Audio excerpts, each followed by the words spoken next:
Okay, the votes have been counted, the votes are in, and here are the results in no particular running order. Which console done the place at E3 2015? Xbox One. Which company done the place at E3 2015? Ubisoft. What was the game of show at E3? Star Wars Battlefront. And a whole lot in between. Titles.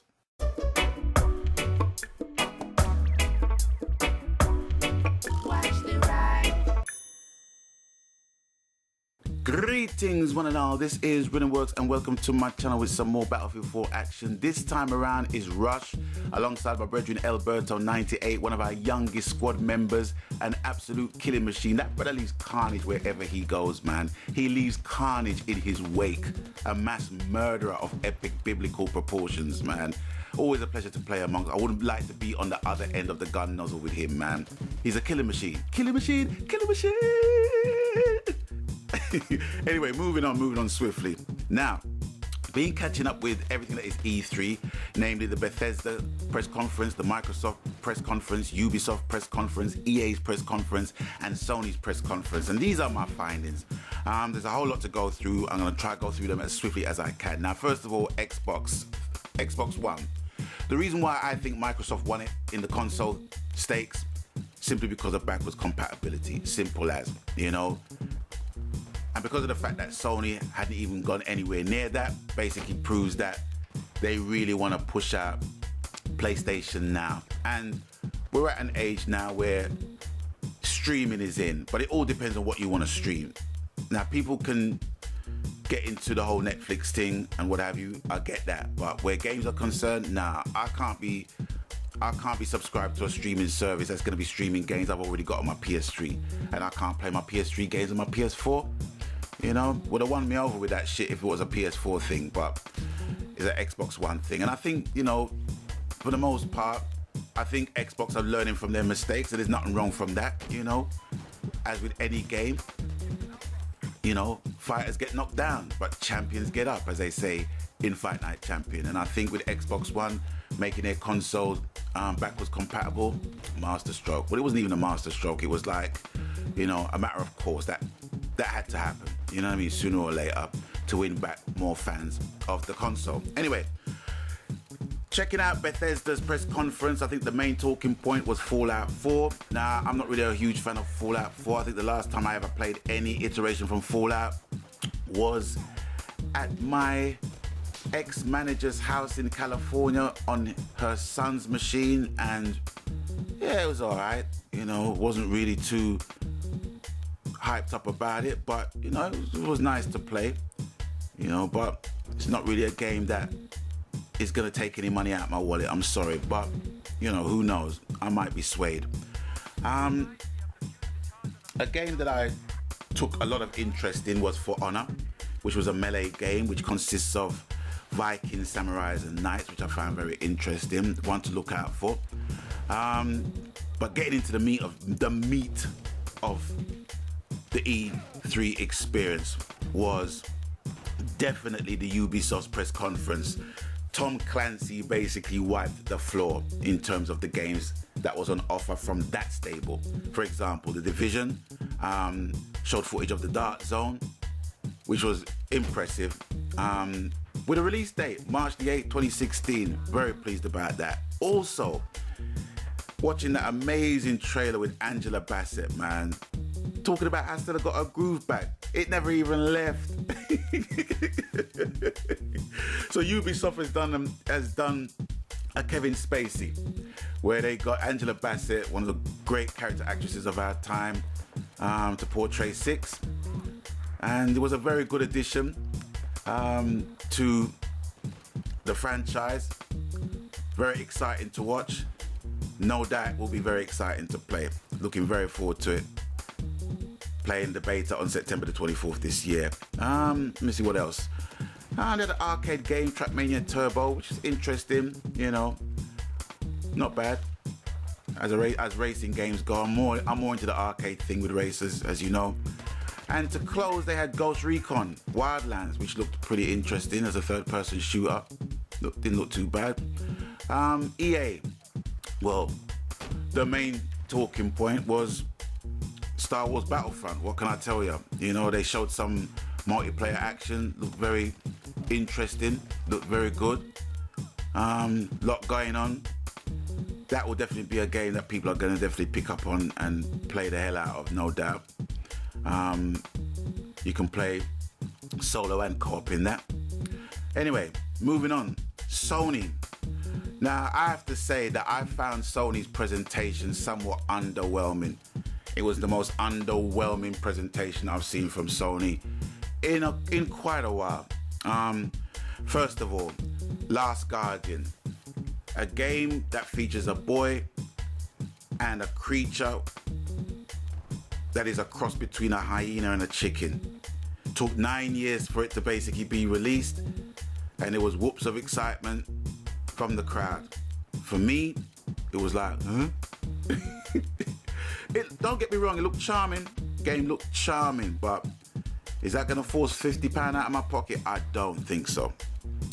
Let me see, what else? Guerrilla Games. A rep from Guerrilla Games came out and was touting the game called Horizon Zero Dawn, which looked pretty interesting. The trailer looked very, very good. I liked the trailer. The story that was featured in the trailer was very interesting, where mankind was just reduced to nothing and nature more or less took over, but at the same time, you know, the people that was basically feeding off nature had to still fight against machines, which I found very interesting. It's a well-worn, well-used premise for films and games and stuff like that, but it just had a different look about it. But anyway, looked interesting. Square Enix, Hitman, nah. You know, I like the franchise, but with the new generations, got to come out with something new. Street Fighter 5, July 23rd, the beta's coming out. Nah, not for me, I'm afraid. No Man's Sky, a space sandbox, I found absolutely boring. It was just boring to watch. Sorry, some people might enjoy that. I just found it boring. Media Molecule, they came out with a game called Dreams, which I found to be very interesting. It looked really amazing. I mean, they were right when they said, we're going to introduce something that's going to make you scratch your head. And they brought creativity to a different level. It's like they took the essentials of Minecraft and just amped it up like 25 times, where you can create different things, different scenarios, and just with the little that they basically showed. But they said they were going to show more in the Paris Games Show, so I'll be looking forward to seeing that. And they're the people that made Little Big Planet and Tearaway. Destiny, the Taken King. I'm Destiny out, I'm sorry. I'm Destiny out. I don't think I could take any more money and spend on any more expansion kits, expansion packs on that. You know, it's a good game, but I can't be spending any more money on that. Let me see what else. Dark Watch, which is basically you, an open world and a walkie-talkie. Okay, got to see some more of that. Looks all right. What else? Assassin's Creed Syndicate. Never really been a fan of Assassin's Creed, so I'm giving that a miss. World of Final Fantasy. That had a lot of cheers inside the place. Not a Final Fantasy fan, so didn't do much for me. Remake Final Fantasy VII Remake, I think got the biggest round of applause in the whole of Sony's press conference. Me, was not interested. I mean, the trailer looked good, but you know, there can be a wide marked difference between trailers and gameplay. The indie section, Devolver Digital, a rep from their company came out and was showing some indie games. Bored shitless. 8-bit, 16-bit games. And I had no interest in those games. It's like, you know, you're playing on a console that's got freaking shitloads of freaking potential, shitloads of computing power in it, and you want to play 8-bit, 16-bit games on that shit. That's not me. What else? Shenmue 3 Kickstarter project. That had a big freaking round of applause. Did not do anything for me. I don't want to be... Oops, sorry, I'm just fixing this piece of paper here. I don't want to be kickstarting shit. You know what I mean? I want to be buying shit. And if it's a game worth basically paying more money for more DLC, I'll do that to support the thing. But the Kickstarter shit, I'm not interested in that, bless. What else? Batman Arkham Knight. Trailer for that looked pretty dark. But, yeah. Then Andrew House came out. And you know when Andrew House comes out from Sony, he's like, okay, there's got to be some interesting stuff to come. Morpheus, PS View, and then basically talking about COD Blops 3, them being the first console out of all the consoles to premiere that shit. And the dude that represented Treyarch, is it Treyarch? He came out with a swagger saying, yeah, we're gonna sell millions of this shit, Sony, PS boys. And you can see in the audience it was met with a mute freaking response. I've never seen such a mute response for a Call of Duty game in the last 3-4 years of E3. It just looked mute. It was like they were just saying, yeah, and? Then some dude out of EA came out and was introducing different modes for Battlefront, which was battle, trial, and survival modes, which can be played as solo and co-op, which was interesting to watch as well. And the piece of resistance, the pièce de resistance was the finale. And obviously it had to be Uncharted 4, A Thief's End, which had a fucked up, jacked up start because the controller didn't work. So they started the shit again to show that there were driving mechanics in the game. And after that finished, Bruce Stanley more or less done a mic drop and walked off the stage. And it kind of left me underwhelmed, even though even though Uncharted 4 is definitely a game I am going to get. There is no doubt about it. But it kind of reminded me of the blind fire whores that I had the pleasure of freaking encountering every time I played multiplayer on Uncharted 3. That shit is gonna be so rampant in that game. The whole blind firing bullshit fuckery. So I was kind of reminded in no uncertain terms what I'm gonna expect, no doubt. But that was more or less it, in terms of E3 2015, between all of the presentations that I've had the pleasure to witness. Sony being the last of them from my point of interest. Went to bed at what time? Must have been around 3:15 this morning. After watching that, just left me feeling underwhelmed, man. They didn't really have a lot of third-party titles being released this year. And I understand that situation, because, I'm all for delays and stuff like that in order for games to come out properly, but I just felt underwhelmed. But in terms of the console that done the place, is definitely Xbox One for me, simply because of their backwards compatibility. And I had the fortune to find that I had media player facilities ready to be downloaded on my PS4 when I turned it on this morning. Was it a consolation? No, because that was supposed to be featured in the PS4 anyway. I'm amazed at some of the stuff that are featured in PS3 that are not even featured in PS4. And that didn't break the PS3. You get what I'm saying? So it lends the adage.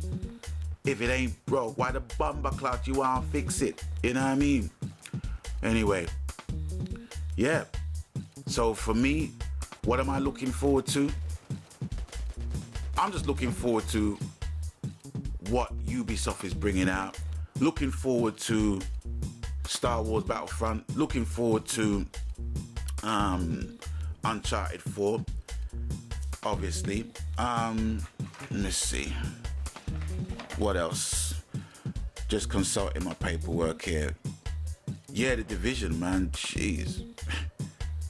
Can't wait to play that game. And that's coming out, freaking hell, 9 months' time. And in gaming, 9 months might seem like a long time, but it'll be here before you know it. So it was interesting to see everything that was on offer. But yeah, Xbox in terms of console, Ubisoft in terms of the company, and the game Star Wars Battlefront, without a shadow of a doubt. That's been my E3 2015. What has been your highlight of E3 2015 so far? Is your highlights yet to come? Are your highlights yet to come? What were your lowlights? What were your oh my gosh moment? What were your what the fuck moments? What were they? Let me know in your comment sections below. And until I catch you guys on the next one, you know the coup, whatever the game, media, genre, format, happy gaming. Ladies and gentlemen, boys and girls, brothers and sisters, I don't care what you play or what you play on. If you're happy, I'm happy with you. I'm happy for you. So until the next time we catch up, hook up, link up, meet up, stay blessed, Megan.